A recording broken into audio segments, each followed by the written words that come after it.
What happens when this most dangerous man in Atlanta owes his dignity to a broke college girl with $2.50 and nothing left to lose? She didn't know his name, didn't know that half the city moved when he made a phone call, didn't know that men had disappeared for looking at him wrong. She just saw someone stuck, and she helped. No cameras, no motive, just $2.50 pressed into a stranger's hand on a Tuesday morning when she could barely afford to eat. That single moment set off a chain of events that would shake an entire city, destroy a billion-dollar deal, and force the most feared man in Atlanta to choose between his empire and his soul. If this story hits different, drop a like and comment the city you're watching from. I want to see how far this story travels. The bus was running 4 minutes late, which meant Amara Brooks was going to be 7 minutes late to her 8 a.m. statistics exam, which meant she had approximately zero margin left for anything to go wrong. She stood at the corner of Northside Drive and MLK, one earbud in, one out, watching the 71 crawl through the intersection like it had all the time in the world. Her backpack pulled at her left shoulder, laptop, 3 highlighters, 2 textbooks she hadn't finished reading, and a Ziploc bag with 4 crackers and a packet of peanut butter because she'd skipped dinner again last night. The November air was sharp enough to make her eyes water, and she'd forgotten her gloves somewhere between her grandmother's kitchen and the front door, and now her fingers were curled into her sleeves, knuckles already raw. She did the math in her head the way she always did, compulsively, automatically, the way some people check their breathing. Rent was 3 weeks away. Her scholarship disbursement wouldn't post until the 15th, which was 9 days from now, which meant 9 days of making her current account balance, $41 and change, stretch across bus fare, groceries, her phone bill, and whatever her grandmother's pharmacy copay turned out to be this month. She had $2.50 in quarters at the bottom of her bag specifically for this bus ride. She had already spent yesterday's lunch money on a transit card reload she'd miscounted. $41. 9 days. This exam. Keep moving. The 71 pulled to the curb with a hydraulic sigh and the doors folded open. Amara stepped in behind an older woman with a rolling cart and a young guy in scrubs who smelled like antiseptic and coffee. She tapped her card. It beeped green. She exhaled. She was already scanning for a seat toward the back when she heard the argument begin. "Sir, the payment didn't go through." "Try it again." "I did try it again, 3 times. It's declining." "That's not possible." The voice was low and flat, not loud, but with a particular quality that made the small space feel smaller. Amara turned her head without meaning to. The man standing at the fare terminal was tall. Not just tall, but the kind of tall that reorganized the space around him. Dark overcoat, charcoal suit underneath, the kind that didn't have a visible label because it didn't need one. His jaw was sharp, expression controlled in the way that people who were accustomed to never showing discomfort had long since mastered. Korean, she guessed, maybe mid-30s. He was holding his phone over the reader again, jaw tight, and the driver, a tired-looking woman named Diane, according to the placard, was staring at him with the particular patience of someone who had seen every version of this. "Sir, I have other passengers. You need to either pay or step off." "I'm telling you the technology is malfunctioning. I'm telling you it's declined 4 times. The people behind him in the narrow entry were starting to shift. The young guy in scrubs made a sound under his breath. Amara watched the man with the phone try again, watched the terminal flash red, watched something flicker behind his eyes just for a fraction of a second that looked less like anger and more like a man who had suddenly and completely lost the script he'd been running his entire life. It was the lost look that did it, not his clothes, not his face, not any particular thought she had about what was right or decent. It was just that she recognized something in him in that moment, the specific shame of being caught without, in public, in front of strangers, and her body moved before her brain could stop it. She pulled the Ziploc bag out of her backpack, pushed past the guy in scrubs, reached into the front pocket where she kept the quarters wrapped in a hair tie, and she pulled them out and dropped them into the fare box before she could think better of it. Clink, clink, clink, clink, clink. Exact fare. "She's good," Amara said to Diane, who looked at her with mild surprise, and then at the man, and then she just shrugged and closed the door. The man in the overcoat didn't say anything immediately. He turned and looked at her, really looked at her. And Amara was already moving toward the back of the bus because she did not have time for this. She had a statistics exam, and whatever expression was on his face right now was not her problem. She found a seat beside the window and pulled out her notes. He sat down across the aisle. She noticed in her peripheral vision that he sat very still. Most people on buses fidgeted, checked their phones, adjusted their bags. He just sat there with his hands in his lap and watched the city move past the window like he was doing some private internal accounting. After 3 minutes, he spoke. "You didn't have to do that." "I know," Amara said without looking up from her notes. Silence. "How much was that?" $250. Another pause. "I'll pay you back." "Don't worry about it. I don't accept debts." She looked up at that. He was still watching the window, but there was something deliberate in the phrase, like he'd chosen it carefully and meant every word of it in ways she didn't have context for. "It's $250, she said. "Not a debt. It's a bus fare." He finally looked at her. His eyes were dark and steady, and she had the sudden, irrational feeling that he was the kind of man who had never in his adult life needed anything from anyone, and that the last 15 minutes had genuinely disoriented him in some deep and unfamiliar way. "Your name," he said. It wasn't quite a question. "Amara," she said after a beat. He nodded once, slowly, like he was filing it somewhere. Then he looked back out the window and said nothing else for the rest of the ride. He got off 2 stops before hers, without looking back. She made it to her exam with 4 minutes to spare, sat down, and put him entirely out of her mind. She had more important things to survive. Amara Brooks was 22 years old and had been quietly drowning since she was 17. Not in any visible, dramatic way. She went to class. She worked her shift at the campus coffee counter 3 days a week. She called her grandmother every Sunday, and sometimes Wednesday if she had time. And she sat in the front row of her finance seminar and took notes, and raised her hand when she knew the answer, which was most of the time. From the outside, she looked like a young woman who had it together. Inside, she ran constant calculations about whether having it together was even survivable. Her mother had left when Amara was 9. Not dramatically, not all at once, but in the way water erodes stone, a little more absent each month, until one day she just wasn't there anymore. Her father had done better for a while, had worked construction, had kept a small apartment in Vine City where Amara had her own room with a window that faced the street. Then he'd gotten sick. Then he'd gotten better. Then the construction work dried up, and the better became a different kind of worse. And he was in Macon now with a cousin, and Amara had moved in with her grandmother Evelyn at 16 and hadn't left. Evelyn Brooks was 73 years old and had lived in the same house on Ashby Street for 47 years. She had raised 3 children in that house, buried a husband from that house, watched the neighborhood change around her 7 times in 4 decades, and never once talked about leaving. The house smelled like cedar and old coffee, and the particular mustiness of a place that had absorbed decades of living. The furniture was dark wood and worn velvet, and photos on every surface. Family graduations, church anniversaries, community picnics stretching back to the 1980s. Evelyn's neighbors were people she'd known since their children were in diapers. She knew which of them had medical issues by the pharmacy bags left on porches. She knew which marriages were struggling by the lights left on too late.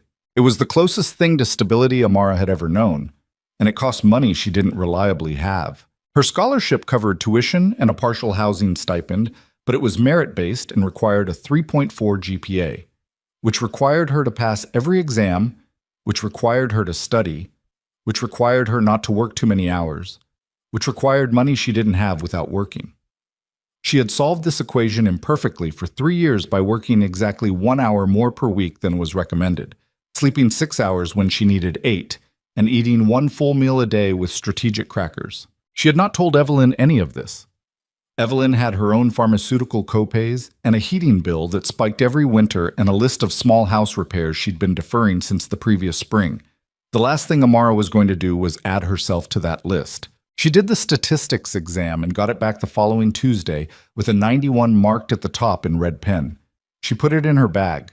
She went to work. She bought a small coffee with her employee discount and ate her crackers in the break room and thought about nothing in particular. She did not think about the man on the bus.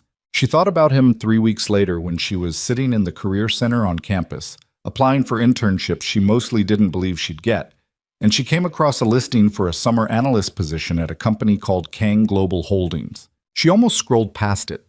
The posting was brief, almost aggressively sparse.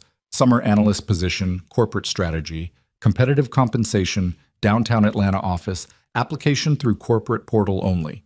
No flashy language about disrupting industries or building the future, just a clean black and white job listing that looked like it had been written by someone who found enthusiasm distasteful. She clicked the link mostly because competitive compensation meant a number significantly better than her current hourly rate, and she needed a summer position that would cover Evelyn's air conditioning bill, which was not a small thing in Atlanta in June. She filled out the application that night at the kitchen table while Evelyn watched her game shows in the other room. She uploaded her transcript and her 2 letters of recommendation and a resume that she had revised 11 times across 3 years. She pressed submit and went to bed. She got a call 12 days later asking her to come in for an interview. She said yes without looking up the company's revenue, its CEO, or anything about who ran it. She was too tired for optimism. She just put the date in her phone and bought a dry cleaning token for her interview blazer and moved on. Kang Global Holdings occupied the top 4 floors of a glass tower on Peachtree Street that reflected the downtown skyline so cleanly it looked like it was trying to absorb the city around it. The lobby was marble and silence. The receptionist had the specific posture of someone who had been trained extensively on how to assess people without appearing to.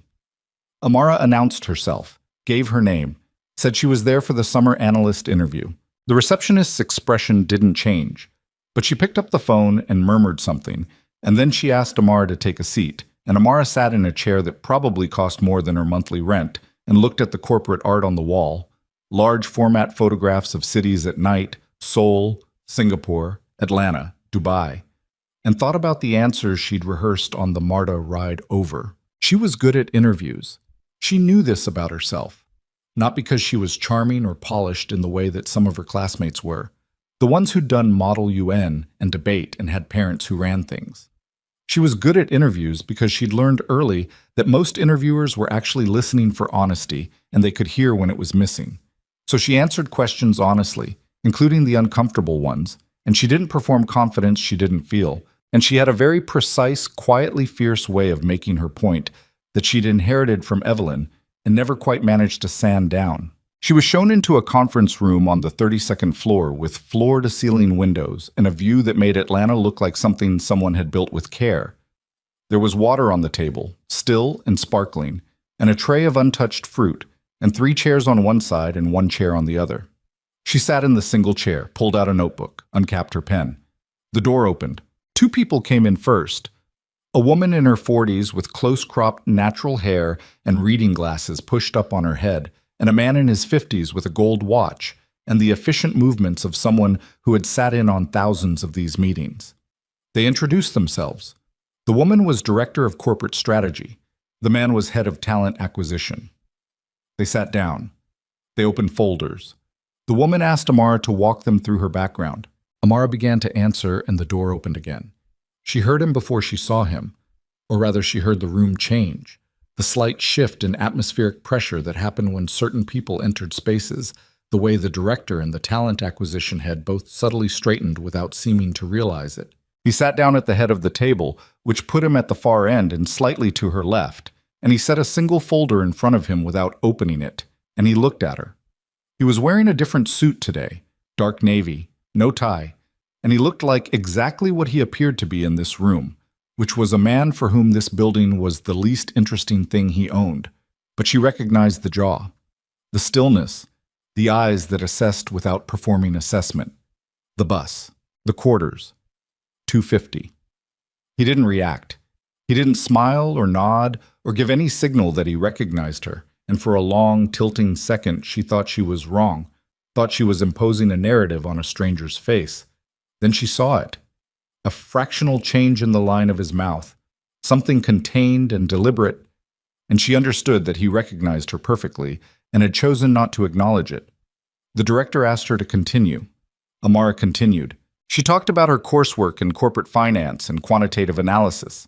She talked about the independent research project she'd completed on housing development economics in rapidly gentrifying urban corridors, which she'd written specifically because it was real, because Vine City was real, because she'd watched it happen in real time from Evelyn's front porch. She talked about what she understood about community impact assessments and what she thought was missing from most corporate-led development narratives.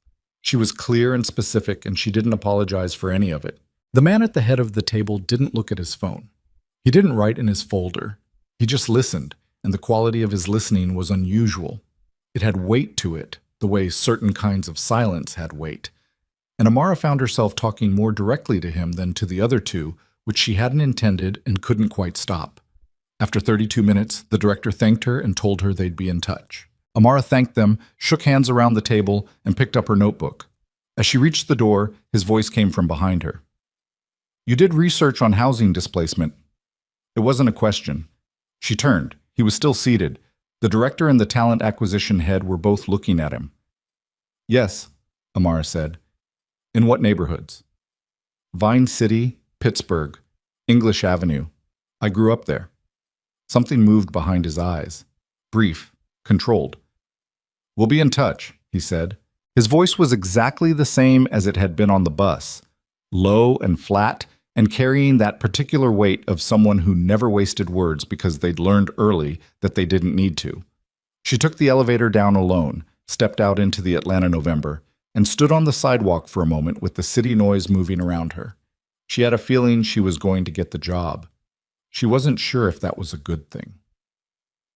The offer came 5 days later in an email from the director of corporate strategy, with a compensation figure that made Amara read it 3 times to make sure she hadn't miscounted the digits.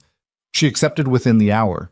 She didn't tell Evelyn the salary number because Evelyn would worry about what it meant, and Amara wasn't sure yet what it meant either. She started on a Monday in January, 2 weeks into the spring semester, in a role that required her to be downtown 3 days a week. She was assigned a desk and a bullpen on the 31st floor with 5 other analysts, 2 recent graduates from Georgia Tech, 1 from Emory, 1 who'd transferred from a firm in New York and never let anyone forget it, and 1 other scholarship student, a Haitian-American woman named Lena, who had a very precise way of saying nothing when she had something devastating to say. Lena became her first real friend inside the building within approximately 8 days. The work was technical and demanding in the way Amara had expected. Financial modeling, market analysis, internal reports on real estate acquisition strategies across the Southeast Corridor. She was good at it. She was better than good. She had a particular feel for the way numbers told stories that wasn't common in people her age. A combination of formal training and the informal education of growing up in a household where the difference between $60 and $40 in the account was the difference between making it to Friday or not. What she hadn't expected was the access. Kang Global Holdings was structured on paper as a global real estate and technology investment firm with diversified holdings in 7 countries. The real estate division alone had assets across residential, commercial, and mixed-use development, with projects currently active in Atlanta, Chicago, Houston, and 3 markets in South Korea. The technology arm held minority stakes in logistics software and urban data analytics companies. The portfolio was enormous and complex, and the analysis work never stopped. But the firm ran tight, and on the 31st floor there was a very particular kind of silence around certain decisions: project budget transfers, travel schedules for senior leadership, communications that went through the CEO's office that were logged internally as confidential strategic consultation. Amara noticed these things because she noticed everything, because she had grown up in households where missing a small signal early could mean missing the whole story. She also noticed that the CEO came down to the 31st floor more often than the org chart would have suggested. Not always for meetings.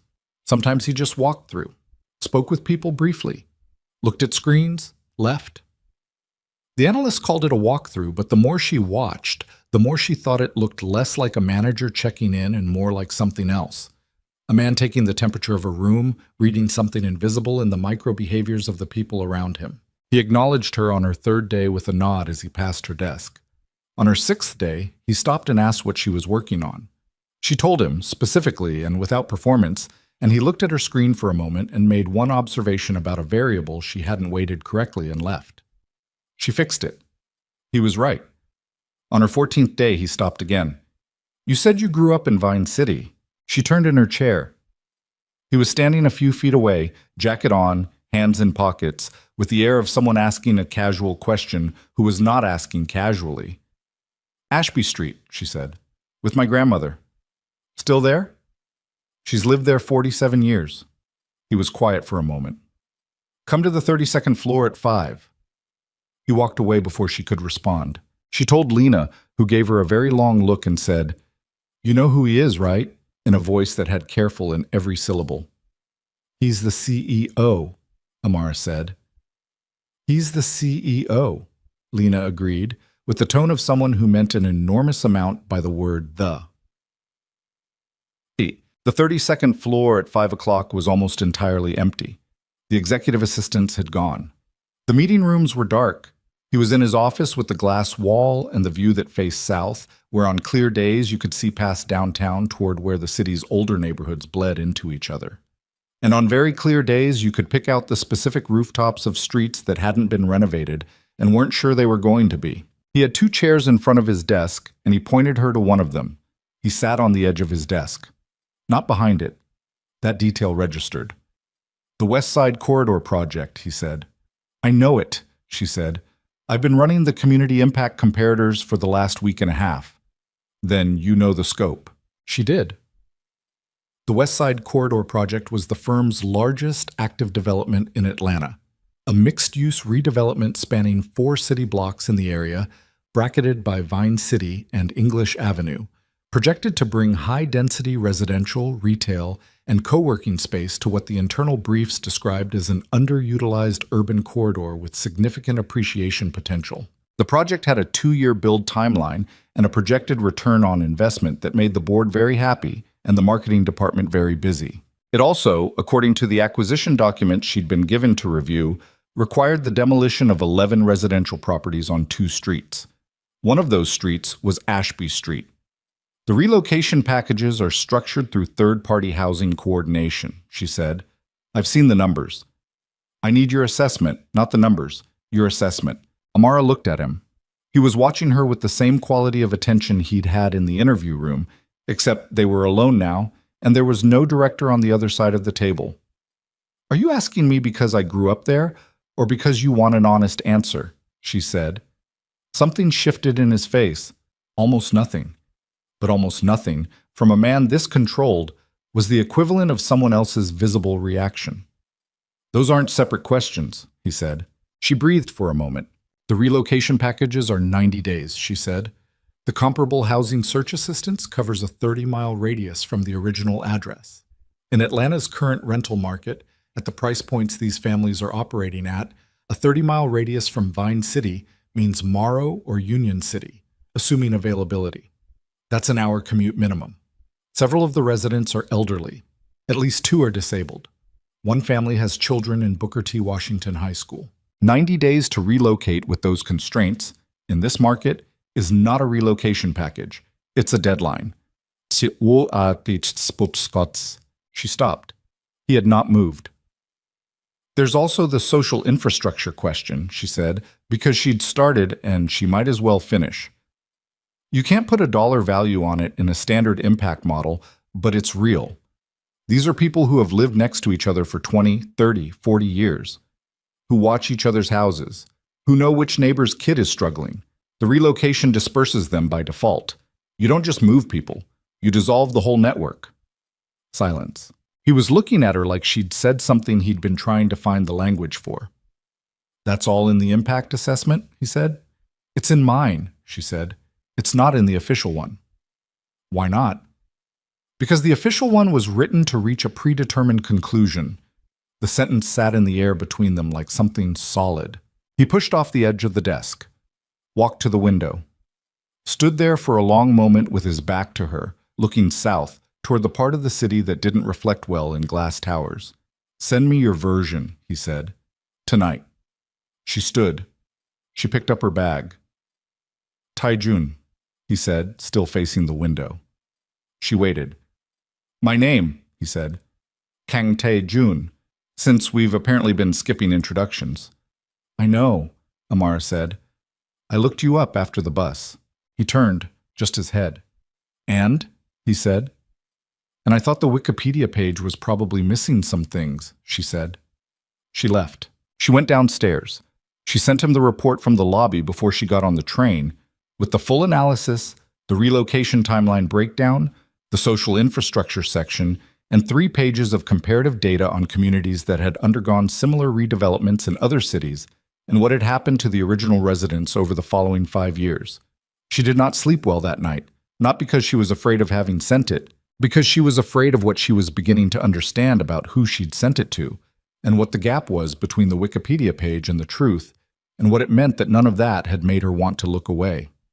She learned the truth about Kang Tae-jun in pieces, the way most truths arrived, not as a single revelation, but as a series of small facts that accumulated until the picture they were forming became impossible to ignore. The first piece was Lena, who on a Thursday afternoon in late January told her very quietly, over bad coffee in the break room, that KGH's real estate division had a primary portfolio and a secondary portfolio, and the secondary portfolio had a different kind of investor structure. And the kind of investors in the secondary portfolio were not the kind of people who attended public shareholder meetings or filed transparent disclosures. The second piece was the building's security, not the standard corporate kind. She'd worked in a standard corporate building the previous summer, and she knew what that looked like. This was something else.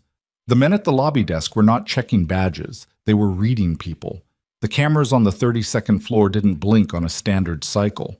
When Tae-jun moved through the building, there was a geometry to the people around him that wasn't organizational. It was protective. The third piece was a name. She heard it first in a half-conversation between 2 senior analysts who didn't know she was around the corner, and the name was Black Tiger, said in English with the particular reverence of a phrase that had been imported from somewhere else. And the conversation stopped the moment she stepped into view. She went home that night and sat at the kitchen table and did what she hadn't fully done after the initial Wikipedia search. She went deeper. Not the corporate press, not the Forbes profile or the real estate industry citations. She went into the financial journalism archives, the Korean language business press that she ran through a translation tool, the whisper networks of anonymous sources in organized crime reporting that existed on the margins of legitimate outlets and said things that mainstream publications wouldn't print. What she found was not surprising, exactly, but it was heavy. Kang Tae-jun had been born in the Mapo district of Seoul to a mother who worked in a textile factory and a father who didn't stay. He'd left school at 15. He'd moved through the margins of Seoul's criminal underworld during a period of significant restructuring in the mid-2000s, when several powerful organizations had collapsed inward and left gaps that men with nerve and intelligence and an extraordinary tolerance for violence had moved into. He'd built something in those gaps, a network that combined financial sophistication with the kind of enforcement infrastructure that made other organizations want to negotiate rather than compete. By his mid-20s, he'd gone legitimate on paper while maintaining the structural relationships that had built the paper legitimacy in the first place.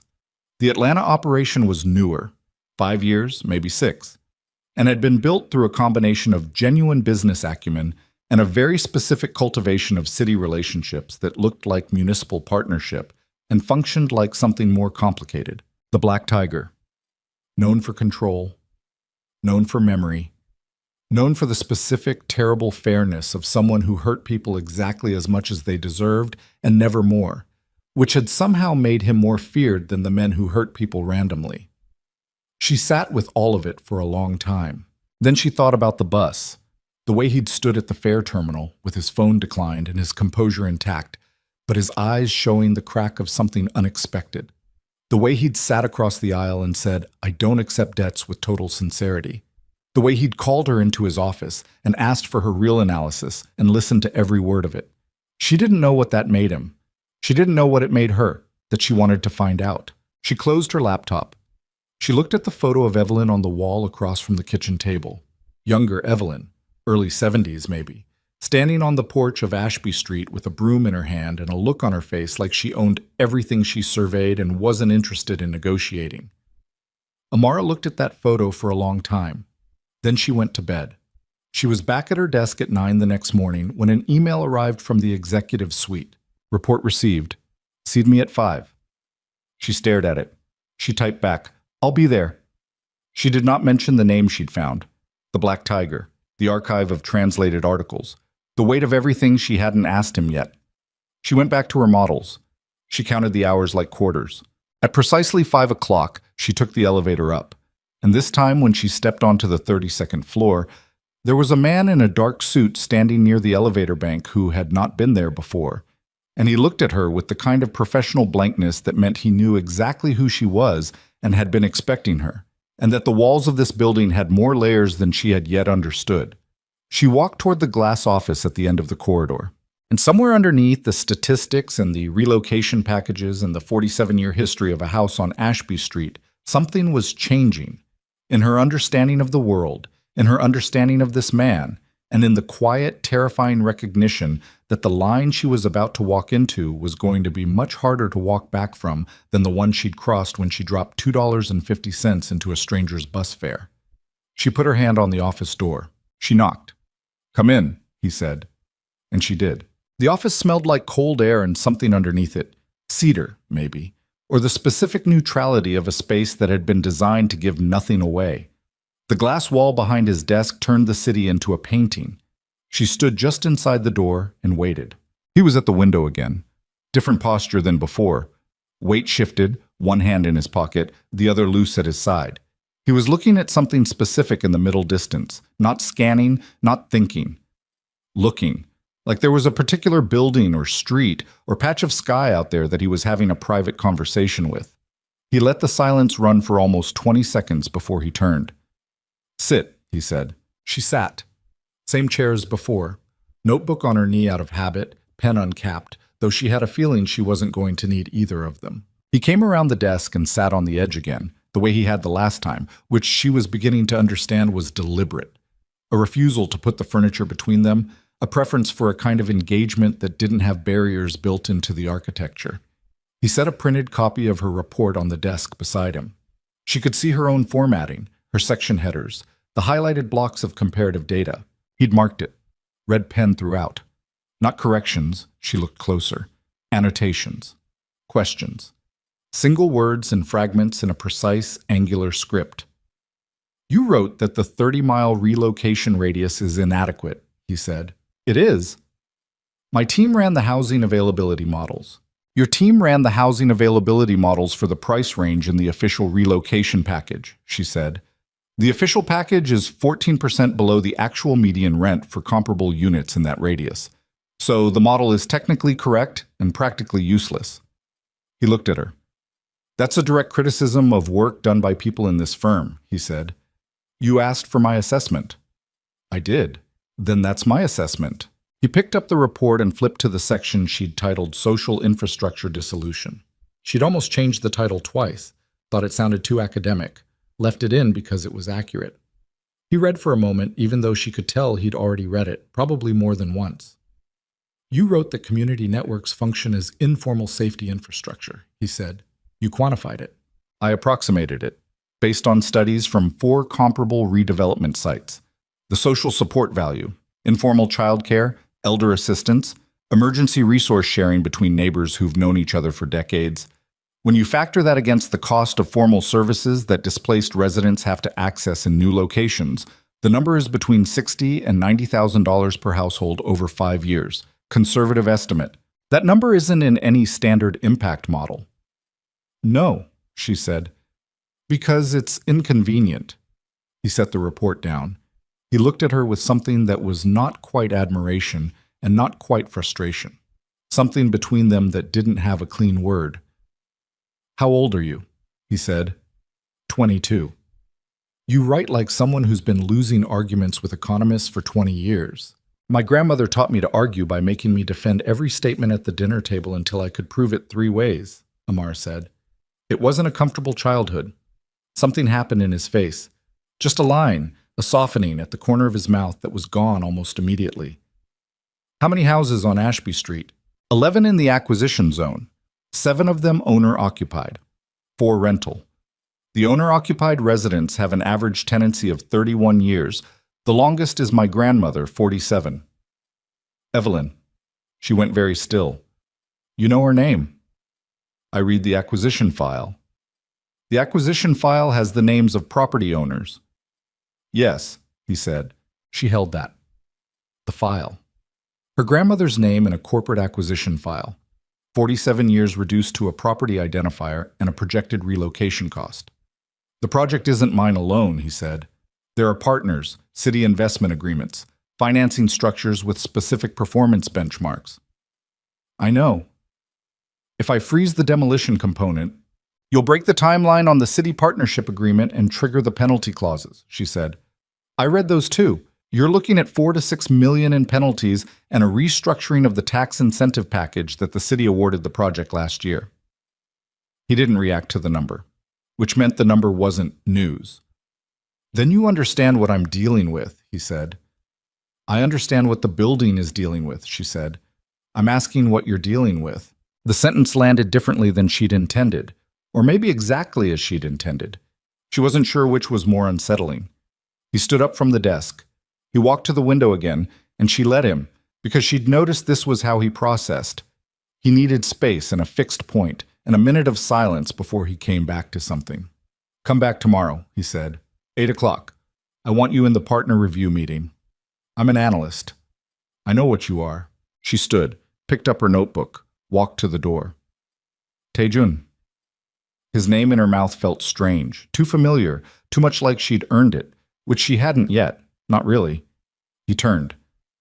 The residents on Ashby Street don't know yet about the full scope. They've had preliminary notices, but the demolition schedule isn't public. I know, he said. When does it go public? He was quiet for just a beat too long. 6 weeks, he said. She nodded. She left.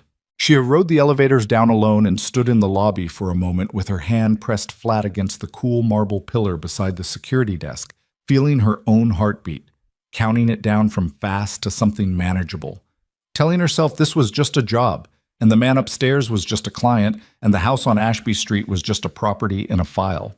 She was not convincing herself. Oh, the partner review meeting had 12 people in it, and Amara was the youngest by at least 15 years, and the only one who hadn't been introduced by name before the meeting began. She sat at the far end of the table with a legal pad and the internal briefing document she'd been handed at the door, and she didn't speak unless spoken to for the first 40 minutes. The meeting was conducted in a mix of English and Korean with no translation offered, which she suspected was partly practical and partly the organizational equivalent of a locked door. She caught enough of the Korean, 2 semesters of it, plus 3 years of absorbing fragments from the Seoul-based acquisition team who came through quarterly, to follow the structure of the argument even when the specifics blurred. The project timeline, the city agreement, the demolition schedule, the phased construction plan, the projected revenue on the residential units, high density, mixed income on paper, with the affordable unit percentage sitting at 11%, which met the city's minimum threshold by exactly 1 point. 11%. She wrote it on her pad, circled it. The man to Tae-jun's left was Park Sung-ho, the CFO, who had the compact efficiency of someone who had spent decades making uncomfortable numbers look acceptable and had long since stopped finding the discomfort interesting. He walked through the financial model with the brisk specificity of someone who believed the numbers were the whole story. The man to Tae-jun's right she didn't know. Not a regular presence on 31. Not in the org chart she'd memorized. He was introduced only as Mr. Yoon.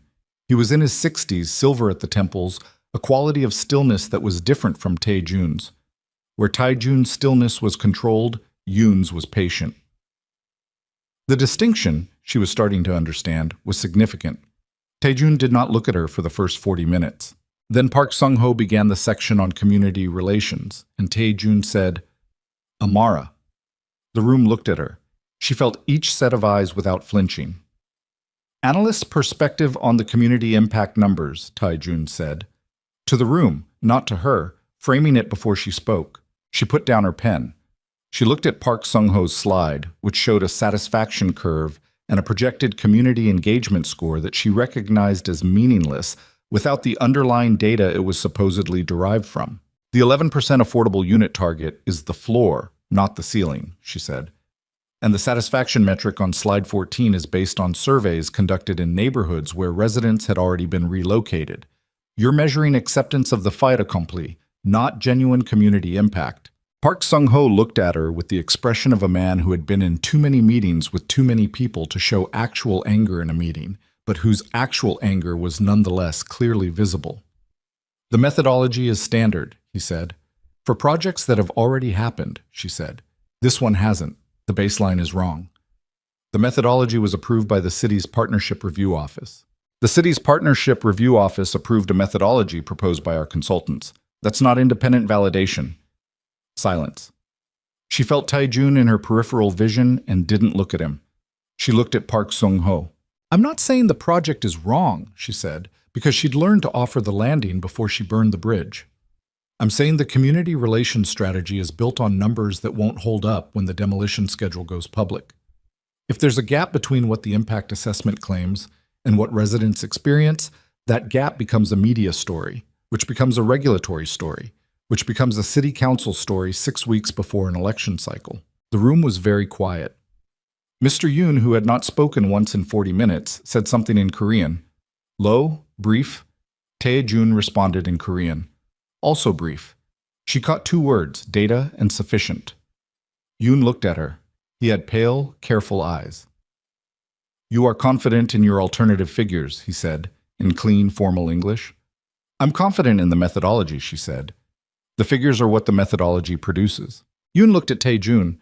Something passed between them that she couldn't read. Not agreement, not disagreement. Something older and more textured than either of those. The meeting ended 12 minutes later. Park Sung-ho was waiting for her in the hallway outside the meeting room. He had the look of a man who had arranged his face into something professional with considerable effort. You've been here 6 weeks, he said. Yes. The analysis function on 31 supports the executive team. It doesn't contradict it in partner meetings. He asked for my perspective.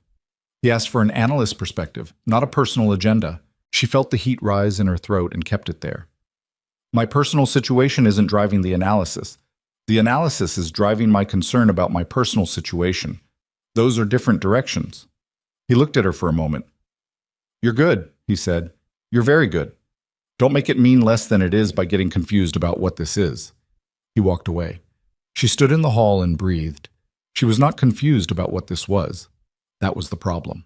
Tits. She told Lena at lunch in the atrium downstairs, talking quietly over food she was only half eating, and Lena listened the way she always did, completely, without interrupting, with the particular stillness of someone who was processing at full speed behind a neutral face. When Amara finished, Lena ate a bite of her salad. Park's been with him for 9 years, Lena said, since Seoul. I know. Not just CFO. I know what he is, Amara said. Lena looked at her. Do you know about the Yoon family? Tell me. Don't Google it at work, Lena said. Don't Google it at home on your Wi-Fi either. Go to the public library and use their terminals if you actually want to know. Amara looked at her. That's serious. I like you, Lena said. I'm telling you because I like you. The project has investors that are not on any public filing. The Yoon family is one of 3 that are not on any public filing. You just sat in a room with one of them and disagreed with his CFO about data methodology. Amara put down her fork. Okay, she said. Okay, Lena agreed. Eat your food. She went to the library on Saturday. She used a terminal in the back corner near the reference stacks, the one that faced the wall, and she spent 3 hours reading everything she could find about the Yoon family. The public version, which was thin and strategic, a construction magnate with interests across East Asia and 2 sons and a reputation for philanthropic activity that was photographed often and documented vaguely. And then the less public version, which existed mostly in translated excerpts of Korean financial crime reporting and a long, carefully hedged investigative piece from an international financial press outlet that had published 2 years ago and been cited nowhere else. The Yoon family's construction arm had a history of involvement with infrastructure projects in cities with weak regulatory environments. In 3 of those cities, the projects had been preceded by what the article called community clearance operations, rapid displacement of existing residents through a combination of legal acquisition and what the reporting characterized as informal pressure, without specifying what informal pressure meant in operational terms. She read it twice. Then she sat in the library with the screen in front of her and thought about Tae-jun at his window, his annotated copy of her report, the red pen questions in the margins. Come back tomorrow, 8 o'clock. I want you in the meeting. She didn't think he knew all of it. She thought he might know more than she could see, and less than she needed him to, and that the space between those two things was where the real danger lived. She thought about her grandmother at the kitchen table, the Sunday call, the way Evelyn always ended the call with, "It's going to be fine, baby," without Amara ever specifying what it was. She deleted the browser history, even though she knew it probably didn't matter. She walked home through the early February cold with her hands jammed in her pockets and her mind moving fast and nowhere useful. Monday morning, she was at her desk at 8:50 running numbers when the email came. Not from Tae-jun. From an address she didn't recognize. A personal Gmail account. No signature, no context. Just a document attached and 3 words in the body of the email. "For your records." She looked at the attachment for a long moment without opening it. Then she opened it. It was a copy of the demolition permit application for the West Side Corridor project. Not the summary she'd been given as part of her analyst briefing. The full application with appendices. The demolition scope she'd understood to cover 2 streets in the acquisition zone, 11 residential properties. This document listed 17. She read it again. 17 properties. 6 more than what was in the internal materials she'd been given. 6 more houses. More families. More names in an acquisition file she hadn't been shown. Her hands were completely still on the keyboard. She was aware of her own breathing, the specific sound of it in the quiet of the floor, the way it had slowed and deepened without her telling it to. She forwarded the document to her personal email from a private browser window. She closed the window. She sat for another minute looking at the screen. Then she picked up her phone and sent a 1-line text to Lena. "We need to talk, not here." She didn't go to the 32nd floor that day. She sat at her desk and ran models and answered emails and spoke to no one she didn't have to speak to, and underneath all of it, she felt the ground changing the way it does before something structural gives, that low vibration that isn't quite sound and isn't quite sensation, but registers in the body as warning. Tae-jun called her cell at 4:53. She looked at the screen, let it ring twice, answered. "You didn't come up," he said. "I was working. I told Park the methodology issue needed to be addressed in the next revision." She said nothing. "Amara, I need to ask you something," she said, directly. A pause. "Go ahead." "The demolition scope in the acquisition documents I was given. The internal briefing says 11 properties." Silence. "Is that the complete list?" she said. The silence went 3 seconds, 4, 5. "Where did you see a different number?" he said. Very flat, very controlled. "Is 11 the complete list?" she said again, because she was not answering that question. Not yet, not until he answered hers. 6 seconds, 7. "Come to the office," he said. "Tell me here." "Amara, 17, she said. "I'm looking at a demolition permit with 17 properties on it. That's 6 families who aren't in any briefing material I've been given. So I'm asking you directly, did you know or didn't?" He didn't answer. That was the answer.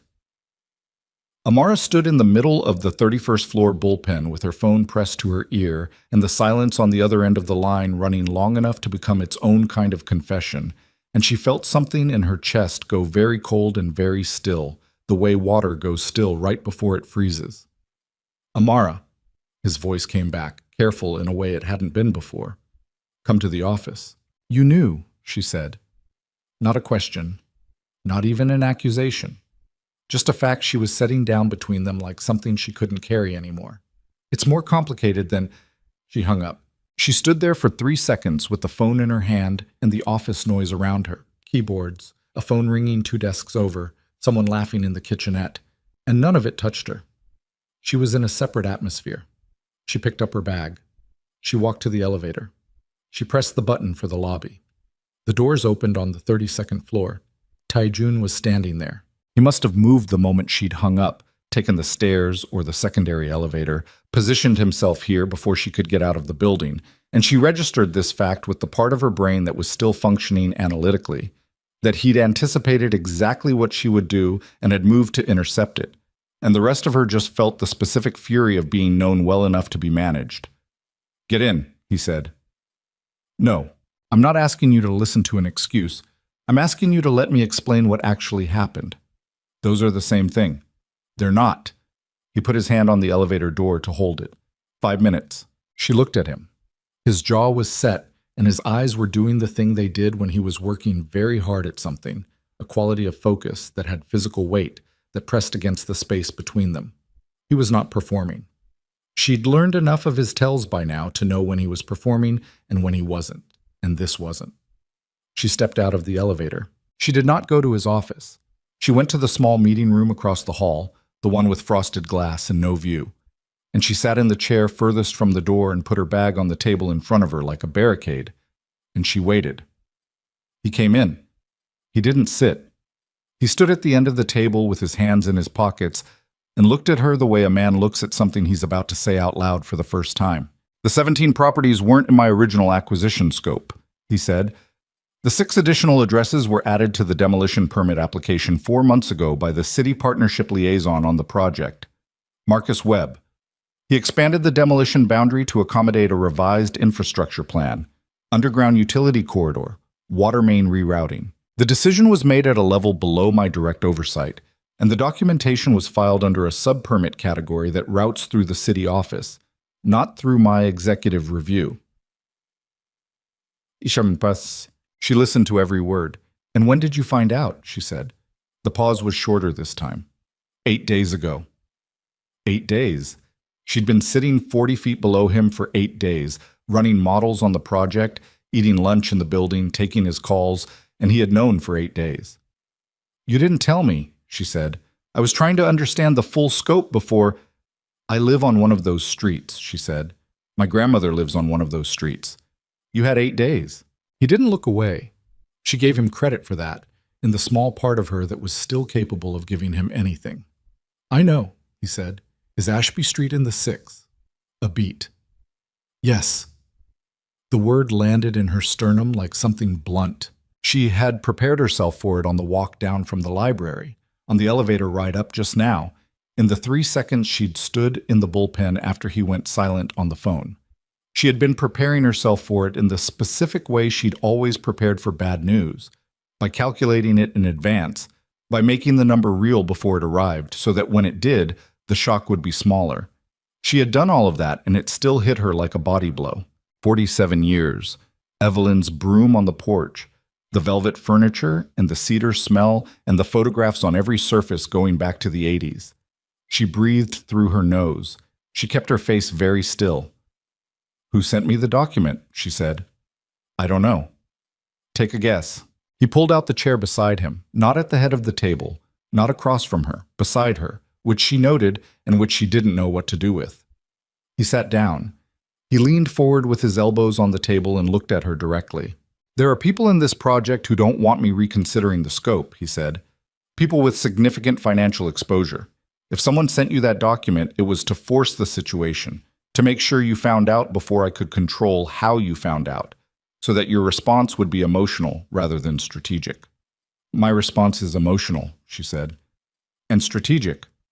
I can do both." Something moved in his face, not quite a smile, the shadow of one. "I know," he said. "That's what makes you dangerous to them." "Who is them?" He sat back. He looked at the ceiling for a moment. Yunjae-6 family holds 23% of the secondary financing on this project. The return on that investment is tied to the original timeline and the original demolition scope. Any reduction in scope or extension of timeline reduces their return and triggers a renegotiation clause that gives them grounds to pull out. And if they pull out, the primary financing structure collapses. The city partnership agreement becomes unenforceable. The project dies. And your losses? Substantial, he said, without elaborating on the number, which meant the number was very large. She looked at him. "So you've known for 8 days that the scope includes my grandmother's house, and you've been trying to find a way to fix it that doesn't cost you the project." "Yes." "Have you found one?" "No," he said. "Not yet." The honesty of it was almost worse than the lie would have been. She could have hated a lie cleanly. This she had to sit with. She picked up her bag. "I need to go home." "Amara, I'm not quitting," she said, because she could see the question forming. "I'm going to go home and sit with my grandmother, and I'm going to figure out what I'm going to do. And then I'm going to do it. And I'd suggest you use the same time to figure out which side of this you're actually on. She left him sitting at the table. Evelyn was in the kitchen when Amara got home, making rice and something with okra that smelled like every good thing that had ever happened in this house. The television in the other room was on too loud the way it always was because Evelyn's hearing had gotten worse since last year, and she refused to admit it. The kitchen light was yellow and warm, and the window above the sink showed the back of the neighbor's oak tree, bare in February, its branches making the same pattern against the evening sky they'd made every winter Amara could remember. She sat down at the table without saying anything, and Evelyn looked at her once, from the stove, and said nothing for a long moment. Then she turned the burner down. "What happened?" Evelyn said. "I'm working on something." "That's not what I asked." Amara looked at her hands on the table. Her grandmother's hands were in her peripheral vision, thicker at the knuckles than they used to be, moving with the particular economy of someone who had cooked 10,000 meals in this kitchen and knew exactly where everything was without looking. "Have you gotten any letters from the city?" Amara said, "or from a company called Kang Global Holdings in the last few months?" Evelyn was quiet for a moment. "There was something, a while back, about the neighborhood project. I threw it away." "You threw it away?" "Baby, I have thrown away every letter about neighborhood projects since 1987. You know how many times people have come through here with plans for this neighborhood?" She set a lid on the pot. "I'm still here." Amara looked at her grandmother's back, the set of her shoulders, the gray in her hair that had come in slowly over the past 5 years, and that she wore the way she wore everything, without comment, without apology. "It might be different this time," Amara said. Evelyn turned around. She looked at Amara with the specific attention of a woman who had raised children and buried a husband and navigated 50 years of a city's worth of other people's decisions affecting her life, and who had developed over that time a very precise instrument for detecting when someone she loved was trying to protect her by not saying a thing. "Tell me," Evelyn said. So Amara told her. Not everything. Not Taejun's other life, not Yoon, not the secondary financing structure, but the project, the scope, the demolition schedule, the 6 additional properties that had been added 4 months ago and that put Ashby Street inside the acquisition zone. Evelyn listened, standing up, leaning against the counter with her arms folded, and her face didn't break. It didn't collapse or crumple or do any of the things Amara had been bracing against since she'd walked through the door. It went still. A particular kind of still that Amara had seen before. The stillness of a woman who had learned very young that falling apart was a luxury that didn't always come back. When Amara finished, Evelyn said, "How long do we have?" "I'm working on it." "Amara." "I don't know yet." "I'm working on it." Evelyn nodded once. She turned back to the stove. She turned the burner back up. "Wash your hands," she said. "Dinner's in 10 minutes." They ate at the kitchen table. Evelyn talked about Mrs. Patterson next door, whose granddaughter had just gotten into Spelman, and about the oak tree in the back that needed trimming before spring, and about a recipe she'd seen on television that she wanted to try if she could find the right kind of pepper at the store. She talked the way she always talked, with the specific warmth of someone who loved the texture of ordinary life and intended to keep living it. Amara ate and listened and felt the house around her like a physical thing. She got the call at 7:43 the next morning while she was on the MARTA platform. It was a number she didn't know. Atlanta area code. "Ms. Brooks?" A man's voice. Smooth, unhurried, with the quality of someone who is accustomed to his calls being received on the first ring. "My name is Yoon Jae-sik. I believe you've been made aware of my involvement in the West Side Corridor project." She stood very still on the platform. The train was 2 minutes out. She could feel the change in air pressure in the tunnel. "I'm aware," she said. "I wanted to introduce myself," he said. "In the spirit of transparency, since you've been doing such thorough work on the community impact analysis." The way he said thorough, like a word with teeth in it. "What do you want?" she said. "I want to have a conversation," he said, "about your continued involvement in the project, and about what that involvement looks like going forward." "I'm listening." "Not on the phone," he said. "I'd like to meet. Today, if possible. There's a restaurant in Buckhead. Lunch." "I have work." "I've spoken to Mr. Kang this morning," he said. "Your schedule is free." She absorbed that. Taejun had cleared her schedule, or Yoon had told her he had, which was its own kind of message. 12:30, she said. Perfect, he said. I'll send the address. The train came. She got on. She stood holding the bar above her head and watched the dark tunnel wall move past the window and thought about the specific geometry of what had just happened. The call she hadn't expected, the name she'd read in the library, the schedule cleared without her knowledge, the restaurant in Buckhead where a man she'd never met wanted to have a conversation about her continued involvement. She texted Lena. Yoon called me. 3 seconds. Then, don't go alone. Then, actually, go. But tell someone exactly where you are.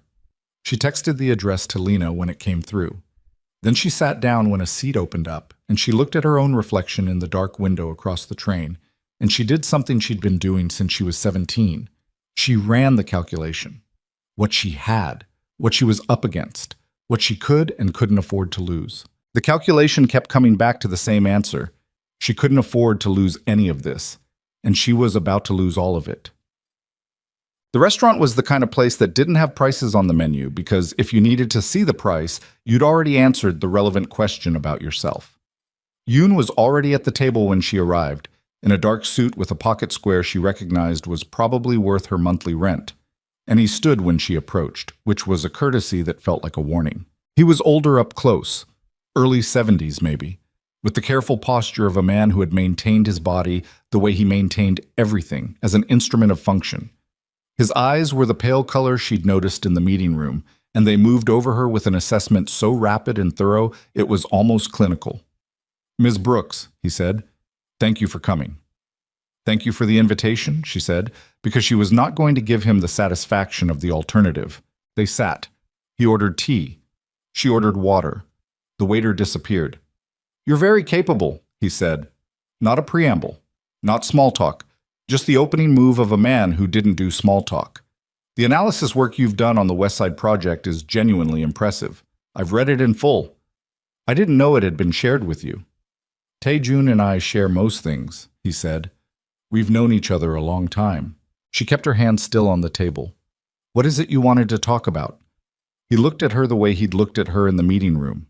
Patient, deliberate, like he was reading something just below the surface of what she was showing him. I want to talk about what you're planning to do with the demolition document you received. She said nothing. You received a document, he said pleasantly, that contains information beyond your analyst briefing. You have forwarded that document to a personal email account. You are, I suspect, in the process of determining how to use it to alter the project scope in a way that would protect a small number of residential properties at the cost of a financially significant outcome. He could see every move she'd made before she'd made it.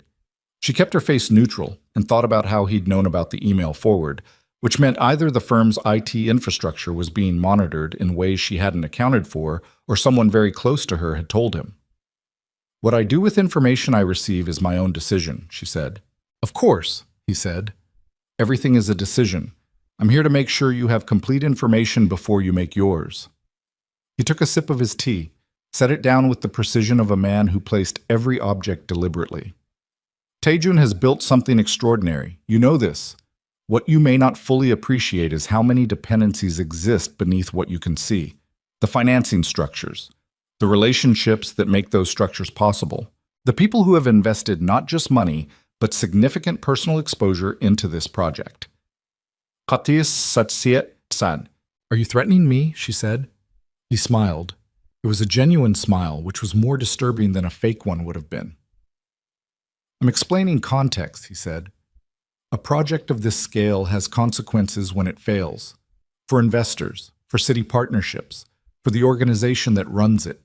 He paused. And for the people who are part of that organization. She heard it, felt it settle. I'm an analyst, she said. You are an analyst who has become considerably more than an analyst in a very short time, he said. That's not a criticism, it's an observation. The relationship between you and Tae-jun is, he paused, chose a word, visible, to people who understand what they're looking at. She felt the heat move into her face and controlled it. I don't know what you think you're observing. I think I'm observing a young woman of considerable intelligence who is about to make a decision based on personal loyalty to a street and a grandmother. and who does not yet fully understand what happens to people who create problems for certain kinds of investors. He said it without inflection, without drama, the way someone states a weather forecast. The waiter came back. Yoon ordered something. She didn't. When the waiter left, she looked at Yoon directly, and she thought about Evelyn at the stove with her back straight and her arms folded, and she thought about 47 years and a broom on a porch. And it's going to be fine, baby. And she thought about everything she'd calculated and recalculated since she was 17 years old, and she said, "Mr. Yoon, I appreciate the context." He waited. "But I want you to understand something clearly," she said. "My grandmother is 73 years old, and she has lived on Ashby Street for 47 years. She has buried a husband from that house. She has raised children from that house. And someone, somewhere in this project, added her street to a demolition list without authorization and without disclosure, and filed it as a sub-permit to avoid executive review. That is not a financing concern. That is a decision by someone in this chain to make 11 families invisible in order to expand a utility corridor by 40 feet. She kept her voice level, completely level. If you're asking me to let that disappear because of financial exposure, the answer is no. He looked at her for a long moment. "You're certain," he said. "Yes." He set his napkin on the table, stood, which meant the lunch was over before the food had arrived. "Then we have a problem," he said. "I want you to think carefully tonight about what that problem looks like, for everyone involved." He left. She sat alone at the table in the restaurant in Buckhead and felt the shape of what had just happened close around her like a room getting smaller. Her phone buzzed. Tae-jun. She looked at the screen. She answered. "How did it go?" he said. "Did you know he was calling me?" A pause that told her everything. "He told me this morning he wanted to speak with you directly. I couldn't stop. You cleared my schedule." "Amara." "He told me it was visible," she said. "You and me." He used that word. Visible. Silence. "Is that a threat?" she said. "To me, or to you, or to both of us?" The silence ran 4 seconds. 5. "Come to the office," he said. "I'm done coming to the office when things get difficult," she said. "I need you to tell me right now. Are you going to fix this project, or aren't you?" 6 seconds. "I'm trying," he said. "Trying isn't an answer. It's the only one I have right now." She pressed the phone against her ear so hard she could feel her own pulse. Outside the restaurant's glass front, she could see Peachtree Street in the February gray. The cars moving, a man in a yellow jacket walking fast with his head down. The ordinary city going about its completely ordinary. She hung up. Not dramatically. Not with a speech. She just took the phone away from her ear and ended the call and sat in the empty restaurant in Buckhead with the February light coming flat through the glass, and the waiter hovering at a respectful distance holding a menu she had never opened. Trying isn't an answer. She'd said it, and she had meant it, and she had nothing left to say after it. She put $40 on the table for the water she'd drunk and the table she'd occupied and the waiter's time, which was $40 she didn't have to spare, and she left. She walked 2 blocks before she realized she was walking in the wrong direction. She stopped on the sidewalk with people moving around her, and she breathed. In, out. The cold air hit the back of her throat like something medicinal. She turned around. She had 3 hours before the community meeting. She hadn't known about the community meeting 48 hours ago. She'd found it through Lena, who had found it through a neighborhood Facebook group that someone had shared in the firm's anonymous internal message board, a thing that technically wasn't supposed to exist and absolutely did, where analysts passed information in the specific, careful way of people who understood they worked inside a building with very good surveillance and very selective vision. The Vine City Community Coalition. Monthly meeting, Friendship Baptist Fellowship Hall, 7 p.m. This month's agenda, West Side Corridor Development Update. Guest speaker from the City Partnership Office, Marcus Webb, the liaison who had expanded the demolition boundary, who had added 6 properties to a sub-permit without executive review. Who was going to stand in front of 200 residents tonight and present a development update that did not include the information Amara had read in that permit application? She knew what she was going to do. She had known since she'd sat in the library and read about Yoon's family history. She had been building toward it without naming it, assembling the pieces, the report, the document, the data, the 3 pages of comparative analysis she'd done on her own time over the past 2 nights, the timeline of decisions and the names attached to each one. She had the document. She had the analysis. She had a community meeting at 7 o'clock and a man named Marcus Webb who was going to walk into that meeting unprepared for what was about to happen to him. She called Lena. "I need a printer." "My apartment is 4 blocks from the meeting hall," Lena said, without asking why. "Come now." Tunt. Lena's kitchen table was covered in pages by 5:45. The demolition permit, the original acquisition scope and the revised one, side by side, with the 6 additional properties highlighted. The relocation package analysis. The affordable unit percentage comparison against the city's stated affordable housing goals. The social infrastructure impact model. The Yoon family financing structure, redacted to remove what Amara couldn't prove and leaving only what she could. 22 pages. She stacked them into 12 packets. Lena stood in the kitchen doorway watching her with a cup of coffee and an expression that was equal parts respect and anxiety. "You know what this does?" Lena said. "Yes." "To the project, to your job." "Yes." "To him." Amara looked up. "He's been trying to find a way to fix it that doesn't cost him anything," she said. "He hasn't found one, so I'm going to go make the cost of not fixing it higher than the cost of fixing it. That's the only math he understands." Lena was quiet for a moment. "And if he doesn't come down on the right side of it?" "Then I'll know," Amara said. "And I'll have done what I could." She finished stacking the packets. She put them in her bag. She looked at Lena. "Don't come," she said. "You don't need to be in this." "I know," Lena said. "I'm coming anyway." The fellowship hall was a converted community center on the edge of Vine City with fluorescent lighting and folding chairs and the kind of acoustic ceiling tiles that absorbed sound unevenly so that voices near the front carried clearly and voices in the back became a general murmur. By 6:50, there were close to 200 people in the chairs, more standing along the walls, and the specific energy of a room where most people didn't know yet that they were about to receive information they weren't going to like. Amara stood near the back wall with Lena and watched the room fill. She recognized faces. Mrs. Patterson from next door, who was sitting in the 3rd row with her hands folded and her good coat on. The Diallo family from 2 streets over, 3 generations worth, grandmother, mother, and the teenage boy who mowed Evelyn's side yard in the summers for $20 and a plate of food. A cluster of men near the windows who she knew by sight as the informal block association of English Avenue, who showed up to every community meeting because their fathers had shown up to every community meeting before them, and that was simply what you did. She did not see Evelyn. She had not told Evelyn she was coming tonight. She had not been able to make herself have that conversation. Marcus Webb arrived at 6:58.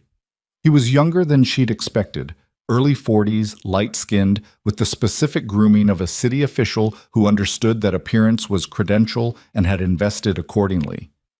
He had an assistant with a laptop and a portable projector, and he moved to the front of the room with the practiced confidence of a man who had done this before, who had stood in rooms like this and delivered information to communities like this and walked out afterward without the information touching him. He set up his presentation. Amara looked at the room. She looked at the faces.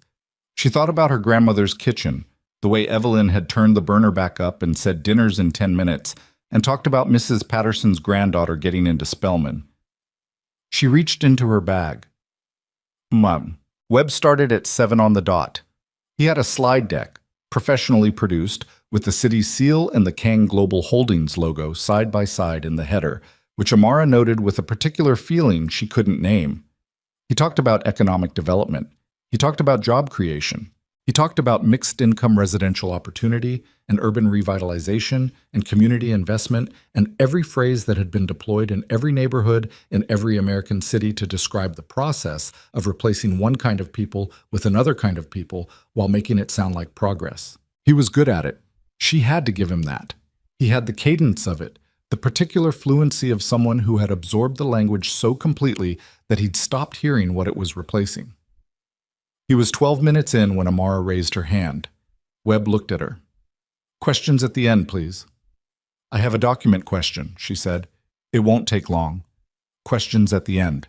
It's about the demolition scope, she said, and the room shifted. Not dramatically. Just a change in the quality of attention, a leaning in, a stilling of background noise. Webb kept his voice pleasant. Ma'am, we'll have a full Q&A. The demolition permit filed with the city 4 months ago lists 17 residential properties in the acquisition zone, Amara said. The materials your office has distributed to this community list 11. I'd like to know which number is accurate. Silence. Not the silence of a room processing something, the silence of a room that has just had something confirmed that it had been trying not to fully believe. Webb looked at her. Something moved behind his eyes. Rapid calculation, the specific micro-panic of a man whose preparation had not included this. The project scope documents available to residents reflect, I have the permit, she said. She held it up. I have copies for the room. She started passing packets down the rows. The room broke open. Not into chaos, into the specific urgent noise of 200 people talking at once, the rustling of papers being opened, the sound of voices finding the relevant pages, the particular pitch of a room discovering something it was supposed to have known and wasn't told. Mrs. Patterson was on page 2 already. The Diallo grandmother was holding the packet at arm's length and reading with the intensity of someone who knew exactly which street they were looking for. Webb tried to regain the front. If everyone could just... His voice was too thin against the noise. These documents are out of context. My name is Amara Brooks. She moved toward the front of the room. Not to take it over. To be visible. To be a person with a body and a face and a grandmother on Ashby Street. I'm a corporate strategy analyst at Kang Global Holdings. I grew up on Ashby Street. My grandmother Evelyn Brooks has lived in the same house on that street for 47 years. She looked at the room, not at Webb. 6 weeks ago, I started working on the community impact analysis for this project. What I found is in those packets. The demolition scope is larger than what you've been told. The relocation packages are inadequate for the current rental market in this city, and the decision to expand the boundary was made without the knowledge of the firm's chief executive. Webb, that is absolutely not... Then correct me, she said. She looked at him directly. In front of these people, correct any specific thing in those documents. He looked at her. He looked at the room. He looked at his assistant, who had the expression of someone who understood that the evening had moved completely outside the architecture of the plan. He did not correct anything. The room had found the pages with the addresses. She could hear it happening. Names read aloud, cross-referenced, the specific tenor of recognition when someone found their street. Then from the third row, Mrs. Patterson stood up. She was 68 years old and barely 5'3", and she had a voice that carried like something structural. My family has lived on English Avenue for 31 years, she said. 31 years of every project and every promise and every meeting in this same hall. Every single time. She held up the packet. I want to know who decided to add these 6 streets without telling anybody. I want a name. The room. Name, name, name. Not chanting. Just the word, passed person to person, person to person, like something on fire moving through dry grass. Webb was sweating. She could see it from here. The shine at his temple, the way he'd stopped touching his clicker. The boundary revision was a technical infrastructure decision that went through proper city channels. Whose name is on the permit application? Amara said. He looked at her. It's a public document, she said. Your name is on it. I have it on page 4. The room turned to page 4. Webb's face did something she had no adequate word for, a kind of structural failure, a collapse of the surface that had been holding everything in its professional place. He picked up his laptop. He said something to his assistant. He walked toward the side door. The room came to its feet. Not violently. With the particular force of people who had been sitting down for a very long time and had decided collectively to stand up. Someone near the back of the room shouted, "You don't get to just leave." Someone near the front. 47 years, my father built that house. And then from the side of the room, a voice Amara recognized before she saw the face, a voice she would have known in a burning building in the dark. Amara. She turned. Evelyn Brooks was standing just inside the side door, in her good coat, with her handbag over her arm. She had come on her own. Of course she had. She was 73 years old and had been attending community meetings in this hall for 30 years, and she hadn't needed Amara to drive her then, and she didn't now. Their eyes met across the room. Evelyn gave her one nod. Slow, absolute, like a period at the end of a sentence that had been a long time coming. Amara turned back to the front. Webb was gone. His assistant was packing up the laptop with the hunched efficiency of someone trying to be invisible. She stood at the front of the room and looked at 200 people who were still on their feet, and she said, "You deserve representation in what happens to your neighborhood, every single one of you. And what I can tell you tonight is that I am taking everything in those packets directly to the executive leadership of this project, and I am not leaving that meeting until there is a commitment to a public review of the demolition scope." She held the room's gaze. This is not over. This is the beginning of it being over. The room was loud, and then it was louder, and then Mrs. Patterson sat down and said something to the woman beside her in a low voice and started writing in a notebook, which was somehow the most clarifying thing Amara had seen all night. Lena appeared at her elbow. "Your phone," she said quietly. "It's been buzzing for 10 minutes. Amara looked at the screen. 11 missed calls, 7 from a number she didn't recognize, 4 from Tae-jun, and 1 text from Tae-jun, sent 40 minutes ago, that read, "Yoon is moving tonight. Get out of the meeting. Call me now." She stared at it. Lena read it over her shoulder. "What does that mean?" Lena said. Amara didn't know. She knew what moving meant in the abstract. She'd read enough of the archived reporting. She'd had Yoon sitting across from her in Buckhead with his careful eyes and his pleasant smile and his "we have a problem." She knew the word had operational weight in certain contexts. She didn't know what it meant tonight, specifically aimed at what she'd just done in this room. She called Tae-jun. He picked up on the first ring. "Where are you?" "Still at the hall. What's happening?" "Yoon contacted Park an hour ago. He's calling the financing." His voice was tight in a way she had never heard it. Controlled, but just barely, the way a wire sounds when it's holding more than it was built for. "If he pulls the secondary financing tonight, the primary structure goes into default by morning. The city will suspend the partnership agreement. The entire project goes into receivership."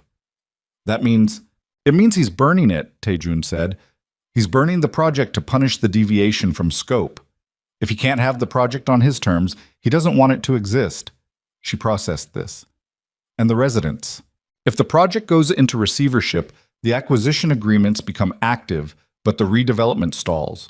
The properties are in legal limbo. Some families will have taken relocation payments already. They won't be able to move back. The ones who haven't taken payments are in a zone that belongs to a receivership estate with no development plan and no timeline. Worse than the original demolition. A legal gray zone that could last years. Families displaced into uncertainty with no structure around it, no protection, no plan. She felt it in her chest, the particular weight of a move she hadn't anticipated. "What are you doing?" she said. "I'm calling in a board meeting, emergency session, tonight." "Can you stop him?" A pause. "I don't know." "Tae-jun, I don't know," he said again. "He has the contractual right to call the financing under the deviation clause. If the board agrees that a material deviation from scope has occurred, has it?" "You published internal documents at a public community meeting," he said. "Yes, that's a material deviation." The sentence hit her in a very specific place. Not because it was wrong, because it was right, and she'd known it was right when she'd done it, and she'd done it anyway. "Then what do you need from me?" she said. He was quiet for 3 seconds. "I need you to trust me for the next 4 hours. That's a lot to ask. I know. After 8 days and 17 properties and Yoon and Buckhead and cleared schedules, I know," he said. "I know all of it. I'm asking anyway." She looked at the room around her. People were still talking, still on their feet, still holding the packets she'd printed at Lena's kitchen table. Mrs. Patterson was on her phone. The Diallo grandmother was explaining something to her daughter with the precise, urgent gestures of a woman who had been waiting her whole life to say this specific thing out loud. Evelyn was near the side wall, talking to 2 women Amara recognized as block association leaders. And even from across the room, she could see that her grandmother was not afraid. She was the opposite of afraid. She was in her element, the element of a woman who had been in this hall for 30 years and knew every face and every story and was not under any circumstances done. 4 hours, Amara said. Yes. And then what? And then I either fix it or I don't, he said. And if I don't, you'll have everything you need to take it further. I won't stop you. She breathed. Where's the board meeting? She said. 32nd floor, 40 minutes. I want to be there. Amara, see, I want to be in the building, she said. I don't have to be in the room, but I want to be there when it happens. Silence. Lobby, he said. 30 minutes. She hung up. She looked at Lena. I have to go. I know, Lena said. Go. She crossed the room to Evelyn. Her grandmother saw her coming and turned, and Amara took both of Evelyn's hands in hers, which was not something she did often, and Evelyn looked at her with those eyes that had seen everything and lost things and kept going. I have to go finish this, Amara said. Evelyn squeezed her hands once. Then go finish it, she said. She held her grandmother's hands for one more second. Then she let go and walked out into the February night and started moving toward the street, toward the car she'd get on the app, toward the glass tower on Peachtree that reflected the city so cleanly it looked like it had eaten it whole. Her phone buzzed. Unknown number. She almost didn't answer. She answered. Ms. Brooks. A woman's voice. Professional, flat, with the specific affectlessness of someone reading from a prepared statement. This is a message from Yoon Jae-seek. He would like you to know that the board has been informed of tonight's community meeting and the distribution of proprietary firm documents. He would also like you to know that a formal complaint has been filed with Georgia State Bar authorities regarding potential unauthorized practice in conjunction with, I'm not a lawyer, Amara said, the falsification and distribution of restricted corporate documentation. She stopped walking. Those documents weren't falsified, she said. Mr. Yoon believes the framing constitutes material misrepresentation and will be pursuing all available remedies, including potential civil action against... She hung up. She stood on the sidewalk outside the fellowship hall, with the cold air on her face and the sound of 200 people still audible through the walls and the specific isolated feeling of someone who had just understood that the ground they were standing on had been moving this entire time, quietly, incrementally, and was now moving very fast. Civil action. Proprietary documentation. Her name on a formal complaint in a city where she needed her scholarship and her degree and her future to remain intact. Yoon had moved, and the move wasn't against Tae-jun, it was against her. She was 22 years old, she had $41 in her account, and a grandmother who still thought the worst was manageable, and a stack of copied permits she'd printed at Lena's kitchen table, and the most powerful investor in the room had just pointed every legal instrument he had at her specifically, which meant he had assessed her specifically, which meant she had done more damage tonight than she'd understood when she'd done it. Her hands were shaking. She held them still. She looked at the fellowship hall. She looked at the city stretching out beyond it in every direction, lit up and indifferent and enormous. She looked at the car icon on her phone app, 4 minutes away. She breathed. Then she called Tae-jun back. Yoon filed a complaint, she said when he picked up. Against me personally. Falsification. Misrepresentation. Civil action. The silence on his end was 3 seconds long and had a quality she hadn't heard from him before. Something hard and sudden, like a door closing on something. Say that again, he said. She said it again.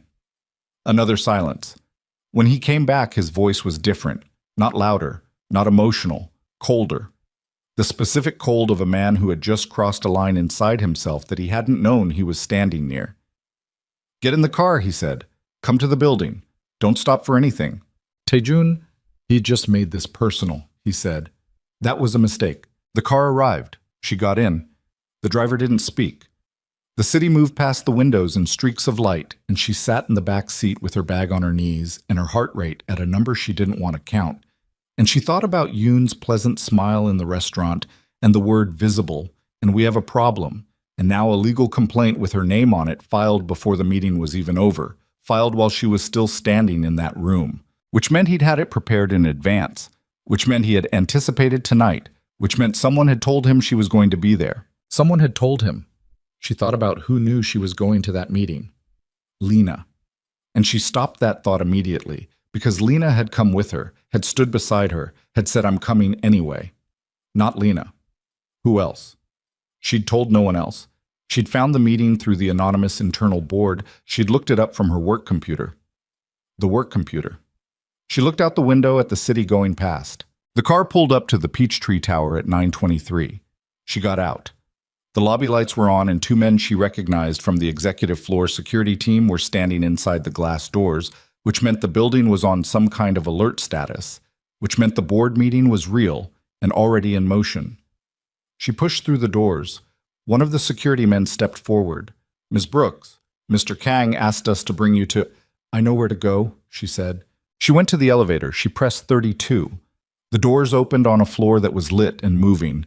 3 executive assistants at their stations. 2 men in suits she didn't recognize standing near the secondary conference room.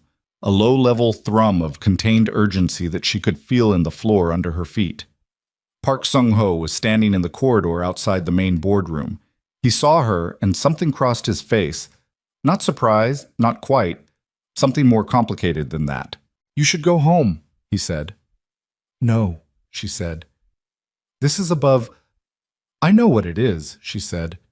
"Yoon filed a complaint against me. I have a right to know what's being decided in that room." "You have no rights in there," he said, not unkindly, just accurately. "You're an analyst. You're not a party to the board structure." "Where's Tae-jun?" Park looked at her for a long moment. His jaw moved once, as if testing a word and deciding against it. Then he stepped aside. She walked past him to the boardroom door. She could hear the voices inside. Korean, rapid, with the compressed intensity of people who had set aside everything else and arrived at the essential argument. She heard Tae-jun's voice once, cutting across the others with a sharpness she'd never heard from him in meetings. Not anger, something more controlled than anger, more dangerous than anger. She put her hand on the door. Park said behind her, "If you go in there, it can't be undone." She thought about $2.50 in a bus fare box. She thought about 47 years and a broom on a porch. She thought about a legal complaint with her name on it filed while she was still standing in a room full of people who deserved to know the truth about their own street. She thought about Tae-jun's voice on the phone. He just made this personal. That was a mistake. She pushed the door open and walked in. The boardroom had 8 people in it and the specific atmosphere of a space where something irreversible had already been set in motion. 3 men she recognized from the quarterly partner meetings. 2 she didn't.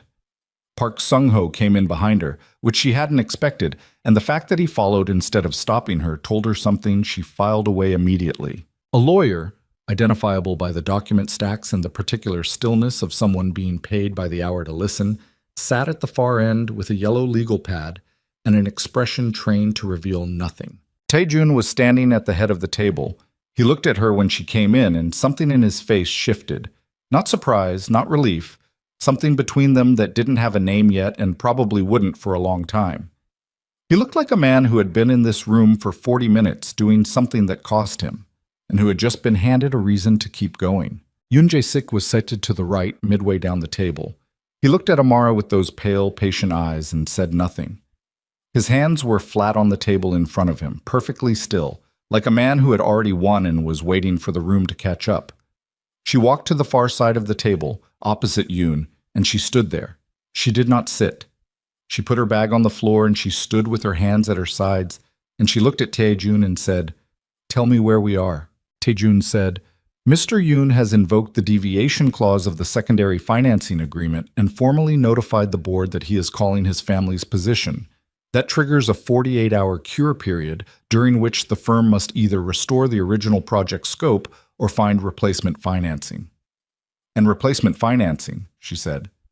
"In 48 hours, Park said from behind her, "is not possible." "Which means the project goes into default," she said. "Which means," Tae-jun said, "that the question before the board is whether to restore the original scope or accept the default." She looked at Yoon. "Restoring the original scope means the demolition proceeds as originally planned, all 17 properties." Yoon said pleasantly, "The original scope was agreed upon by all parties. The deviation was unilateral." "The deviation was a disclosure," she said, "to residents who had a legal and ethical right to that information. The deviation was the distribution of proprietary corporate documentation at a public meeting," Yoon said, in the same pleasant tone. by a junior analyst with no authorization, which exposed the firm to significant legal and reputational liability and constitutes a breach of... You filed a legal complaint against a 22-year-old in the hour before this meeting, she said. Before the meeting was even over. You had it drafted in advance. She looked at the room, not just at Yoon, at every face around that table. What does that tell you about how this process has been managed? Silence. The complaint is a procedural matter, Yoon said. Separate from the board discussion. It's not separate, Tae-jun said. Everyone looked at him. He hadn't moved from the head of the table. His voice was even and quiet and had the specific weight of someone who had made a decision and was now simply executing it, the way you execute something you've thought through completely and can't take back and don't want to. The complaint, Butdates, he said, is a direct attempt to intimidate a witness to project mismanagement. Marcus Webb expanded the demolition boundary without executive authorization. The documentation of that expansion was filed through a sub-permit category specifically to avoid my review. That decision, not Ms. Brooks's disclosure of it, is the material breach. He looked at Yoon. The question is not whether to restore the scope. The question is why the scope was altered without my knowledge and who benefited from the alteration. Dorishimam. The room went very still. Yoon's hands were still flat on the table. His expression had not changed, but something in the quality of his stillness shifted. The patience in it became something different, something with an edge. You're conflating operational decisions with governance matters, Yoon said. The utility corridor expansion added 40 linear feet to the infrastructure plan, Tae-jun said. It also added 2 additional city parcels to the land clearance that were adjacent to properties already held by a development LLC registered in Delaware. That LLC's beneficial ownership structure includes a holding company connected to your family's construction arm. He paused. I spent the last 4 hours finding that. The room was absolutely silent. Amara looked at Yoon. She watched him process what had just been said, watched the pleasant surface hold while something underneath it recalculated its speed. That's a significant accusation, Yoon said very quietly. It's a finding, Tae-jun said, supported by 6 documents, 2 of which are public filings and 4 of which are internal. The lawyer at the end of this table has copies. He looked at the lawyer, who nodded once without expression. The boundary expansion didn't benefit the project's return metrics significantly enough to justify the risk of community opposition. It benefited a private land position that was already in place before the expansion was filed. Marcus Webb didn't make that decision alone. Yoon said nothing. I want the complaint against Ms. Brooks withdrawn, Tae-jun said. Tonight, as a condition of any further conversation about the financing structure. You're not in a position to make conditions, Yoon said. You need my financing. I needed your financing yesterday, Tae-jun said. Tonight I need your signature on a withdrawal, because if I don't have it in the next 30 minutes, every document in this room goes to the city's ethics office and the financial crimes division of the DA's office before midnight. He looked at Yoon with the specific steadiness of a man who had spent years in rooms exactly like this, who knew precisely what pressure felt like and how much of it was required. And I think we both know that's a conversation you don't want to have. The silence ran for 10 seconds. 15. Yoon looked at Tae-jun, then he looked at Amara, and the look was not pleasant anymore, not patient. It was the look of a man who had made an assessment and arrived at a conclusion he didn't like. He looked at his own lawyer, a small man at the corner of the table who had been so still Amara had nearly forgotten he was there. Something passed between them. The lawyer opened his case and removed a single sheet of paper. The complaint will be withdrawn, Yoon said. As a gesture of goodwill, contingent on... No contingency, Tae-jun said. Unconditional withdrawal. Sign it. Another silence. Yoon signed it. The lawyer handed it to Park, who walked it to Amara. She looked at it. Her name, crossed out of the complaint header. Yoon's signature below. She folded it once and put it in her bag and said nothing, because there was nothing to say that the document didn't already say better. The financing, Yoon said, is being called, Tae-jun said, as you invoked. That stands. He looked around the table. The board will vote on whether to accept the default and restructure or to find an alternative path. That discussion happens without Mr. Yoon in the room. Yoon looked at him for a long moment. You understand what this costs you? Yes, Tae-jun said. Everything you've built here.